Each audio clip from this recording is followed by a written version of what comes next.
Base mid Twitter. দেখতে পাচ্ছেন আমার কাছে রয়েছে সেই খতরনাক প্রেসার বোর্ড। এই প্রেসার বোর্ডটা আমি অর্ডার দিয়ে বানিয়েছি আমার ছোট ছোট ভাইদের জন্য, আমার বন্ধুদের জন্য, যাদের খুব কম বাজেট, বাড়ির মধ্যে ছোট্ট একটা সেটআপ আছে আমার মতো, দুটো 10 ইঞ্চি, 8 ইঞ্চি, 12 ইঞ্চি, 15 ইঞ্চি এরকম ছোটো ছোটো বক্স, তার সাথে একটা অ্যাম্পলিফায়ার, সেটা হ্যান্ডমেড হোক কোম্পানির হোক, তার সাথে একটা মিক্সার রয়েছে। বাট তারা বাজাচ্ছেন, প্রেসারটা ঠিকঠাক হচ্ছে না, তাদের জন্য আমি চলে এসেছি একদম স্পেশাল।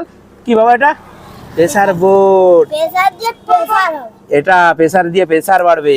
তো ঠিক আছে, আমার কাছে এখন 3 পিস আছে অলরেডি। আমি আনতে আনতে 2 পিস আমার বিক্রি হয়ে গেছে।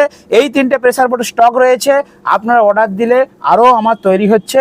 তো টিএমএস সাউন্ডের প্রেসার বোর্ড, এই প্রেসার বোর্ডের দাম হচ্ছে 2500 টাকা পিস। যদি কেউ মনে করে আমি অনলি বেসের জন্য ইউজ করব, বক্সের প্রেসারের জন্য, তারা নিতে পারবেন। যদি বলেন আমরা এটা দিয়ে চং বাজাবো, মানে হর্ন বাজাবো, হর্নের মধ্যে কোনো বেস পড়া চলবে না, জোরদার মিড ভোকাল হবে।